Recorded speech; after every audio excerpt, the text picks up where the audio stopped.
When I saw Taraji broken on those platforms, it was painful to watch. However, Taraji and I had a conversation over a decade ago. Yes. In my trailer when I was doing the Monique show. And she said, you know, you got to keep on getting it until your turn comes. And I said, Taraji, most of us die before our turn comes.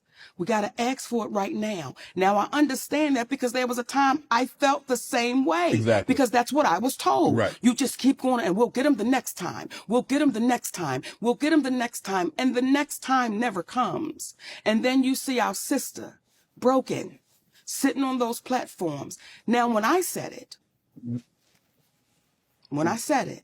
why didn't it get the traction when you said it that when she said it? Now all of a sudden everybody is coming, and I don't have a problem. I'm glad. Yes. But if you said this a decade ago, and I remember you saying it over a decade ago, why didn't it get the traction? Why didn't it get the support? Why wasn't it propped up when Monique said it?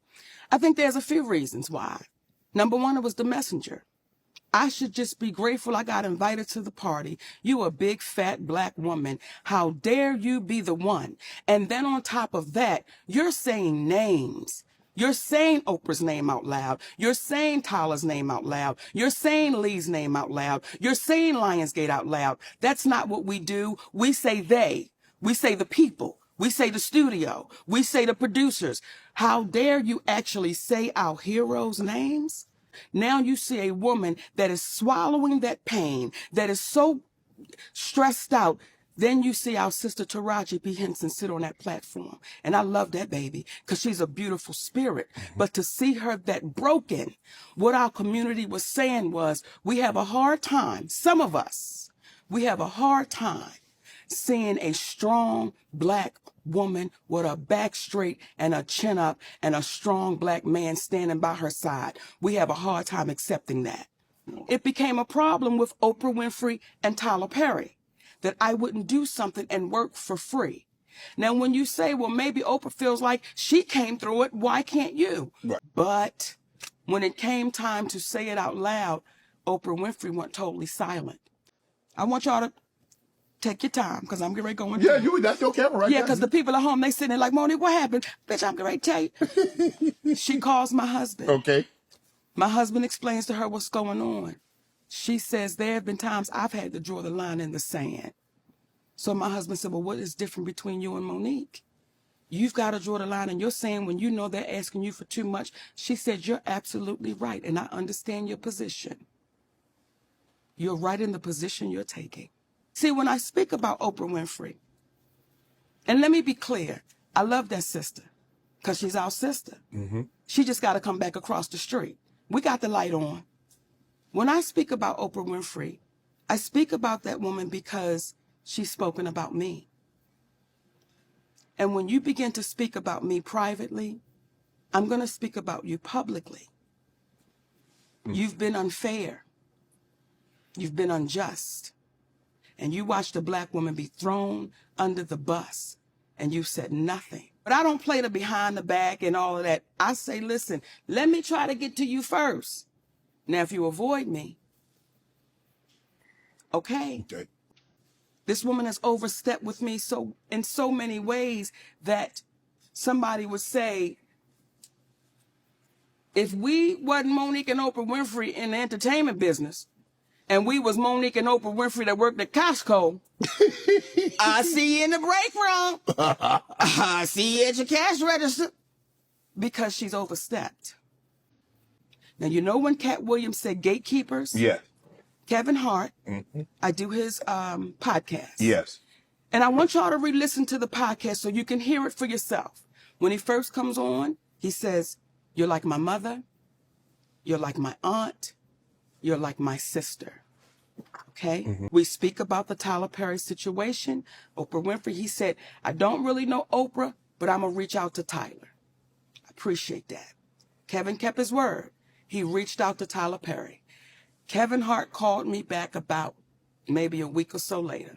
He said, Mo, I talked to Tyler. He said he don't want to revisit it. He said, but I tell you what, let's move past that, Mo. Let's just move past that and let's just do great things. So whatever That's what Kevin said. I want you to hear me, Kevin Hart. Let's move past that, Mo. Let's do some great things together. Don't even worry about it. Whatever y'all want to do, I will partner with you. I'll executive produce with you. You just let me know what you want to do. Now, let me say that before we go any further, because I want to make sure I give Kevin Hart his proper credit. When my family was up against the wall, Kevin Hart wrote us a check and said, here you go. We're forever grateful for that. When we were able to give it back, we said, brother, we appreciate you with some interest on top, because I don't ever want nobody to think me and my husband. So I want to make sure I put that out there. That brother really helped us out when we needed to be helped out. Then when he came back with, I got you. I didn't ask Kevin Hart to do anything. He said, I'll executive produce. I'll partner with you. I said, good shit, Kevin. Now, Kevin Hart is one of the biggest entertainers right now in the world, Correct. right? And was then. We got off the phone with Kevin Hart. We called Endemol immediately and said, Kevin Hart said, whatever we want to do, he got us. He's going to partner, executive use. They was like, oh, this is incredible, because when you put Kevin Hart's name on it, you already know what it is. Correct. 2 weeks go by.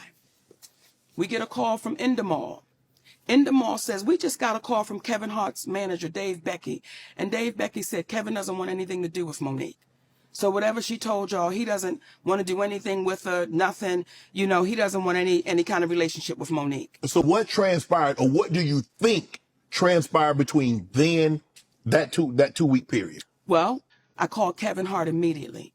I said, hey, baby, we just got off the phone with Endemol, and they said Dave Becky called them up and said, you don't want anything to do with me. He said, Mo, that's a miscommunication. I can tell you right now. I said, wait a minute. Are you okay, though, with this white man calling them up? Getting in between our relationship after something you said. He said, Mo, that's a miscommunication, and we're going to talk Tuesday. Don't worry about it. I'm telling you right now, it's a miscommunication. That was 2 years ago. If you talk to him, I talk to him. I've never talked back to Kevin Hart again. Right. When we have our juggernauts, Oprah Winfrey, Tyler Perry, Steve Harvey, Kevin Hart, these are our juggernauts of our community. These are the people that our babies say, when I grow up, I want to be that. Yes. I want to be like that. So we have to call those people to the mat and say, listen, what are you teaching our babies? You're feeding poison because you're showing them your private jet. I'm going to show you my mansion. I'm going to show you my fancy cars, but my character is shot and I'm bankrupt. I got a lot of money in my bank. It's more zeros than some of them than we can imagine. But their character, they are bankrupt. Those are bankrupt people. So everybody that Kat sat right here and told you about, I can't wait to see your next interviews with those people. They ain't coming on now, Mo. Invite them. I have. They're not going to do it. Well, look, I've already done Steve. I have a relationship with Steve. Do him again. Do him again. And I'm going to say this. I'm trying to get Oprah and Tyler, though. Baby, we got him. Y'all, come on, stop playing. They ain't coming on, Mo, thanks to you. You know how. And I don't want to put you on a spot, but I'm going to say it because I appreciate you as a black man and what you're doing. Thank you. If you are my friend, and someone says to me, Monique, Shannon Sharp wronged me, and you my friend, Yeah. I'm going to call my friend. You can come to me. And I'm going to say, hey, is what they saying true? And if you get to hemming and hawing, I'm going to tell you, till you fix it, you and I can't talk.